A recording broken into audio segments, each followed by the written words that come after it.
आपसे पूछे जीवन में सुखी कौन है, जीवन में सुखी कौन है, जीवन में किसको आनंद है? हमारे अनुसार हमें लगता है कि जिसके पास भगवान ने 2 हाथ दिए हैं, 2 पांव दिए हैं, अगर हम चल रहे हैं, हाथ बढ़िया काम कर रहा है, तो हम जीवन के सबसे सुखी व्यक्ति हैं। क्योंकि इसी संसार में ऐसे भी लोग हैं जिनके हाथ नहीं है, जिनके पांव नहीं है, वो कुछ कर नहीं सकते, कोई बोल नहीं सकता।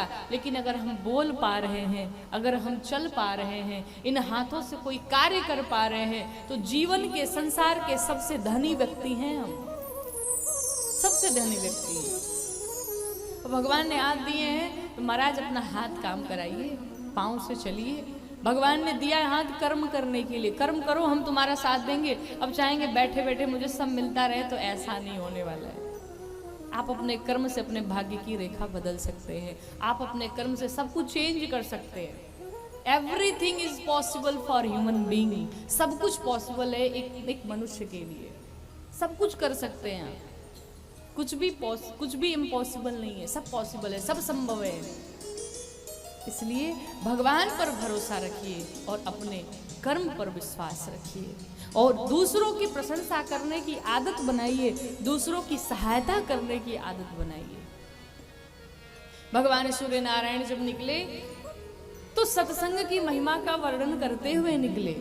भगवान राम थोड़े से बड़े हुए, अब नामकरण संस्कार की बारी आई। भगवान का नामकरण संस्कार करने कौन आया? गुरुदेव वशिष्ठ आए।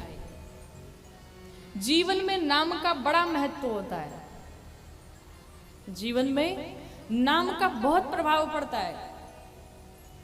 अब आप कहेंगे महाराज नाम का क्या प्रभाव पड़ेगा? बिल्कुल पड़ता है। क्यों नहीं? आप अपने बिटिया का नाम मंथरा कोई रखता है क्या? रखता है क्या? संसार में कहीं ढूंढने पे मिलेगा क्या मंथरा? क्यों नहीं अपने बेटे का नाम आप रावण रखते हैं? कोई रखता है क्या? नाम का ही तो प्रभाव है। नहीं नहीं, हमारा बेटा रावण जैसा नहीं चाहिए, हमारा तो बेटा कैसा चाहिए? राम जैसा चाहिए। राम का चरित्र ऐसा है महाराज कि कोई भी एक स्त्री उससे पूछा जाए तुम्हें पति कैसा चाहिए, तो वो कहती है मेरा पति राम जैसा होना चाहिए, मेरा भाई राम जैसा होना चाहिए, मेरा मित्र राम जैसा होना चाहिए, मेरा राजा राम जैसा होना चाहिए, मेरा भाई राम जैसा होना चाहिए, मेरा सखा राम जैसा होना चाहिए, मेरा मालिक राम जैसा होना चाहिए। तो नाम का जीवन में बहुत प्रभाव पड़ता है, बहुत प्रभाव पड़ता है। प्रयास किया जाए जीवन में कभी भी अपने बालक का नामकरण करें तो घर में अगर आपने अपने जीवन में गुरु बनाया है तो गुरुदेव भगवान को बुलाइए और गुरुदेव भगवान को बुला करके नामकरण कराइए।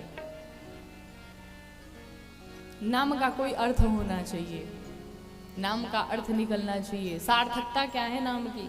बुरा न मानेगा, लेकिन आजकल के लोग बड़े प्यार से नाम रखते हैं, चिंटू, पिंटू, गप्पू, पप्पू, ऐसे ऐसे नाम होते हैं। बताइए इन नामों का क्या मतलब है? कोई अर्थ है क्या? कोई अर्थ नहीं है। नाम रखना है भगवान का कोई नाम रखिए, जिससे कि नाम न भी ले आप, लेकिन अपने बच्चों को ही बुलाएं, उसी बहाने भगवान का नाम भी जाप होता रहेगा। आप कहेंगे किसने किया ऐसा? तो किया ना, श्रीमद् भागवत जी की कथा में वर्णन आता है, आपने सुना होगा। अजामिल जीवन भर उसने पाप किया, कुकृत्य किए, लेकिन एक संत के कहने पर उसने अपने पुत्र का नाम नारायण रख दिया। और परिणाम ये हुआ कि मरते समय अपने पुत्र को बुलाया, नारायण मेरी रक्षा करो, नारायण मैं मर जाऊंगा, नारायण तुम कहाँ हो, नारायण मेरे पास आओ। उसका पुत्र नारायण तो बाद में पहुंचता, महाराज मेरे भगवान नारायण के पार्षद पहले ही पहुंच गए, जाकर के अपने भक्त की रक्षा करने लगे, यमराज को दूर हटा दिया। क्यों भाई? इसने मरते समय नारायण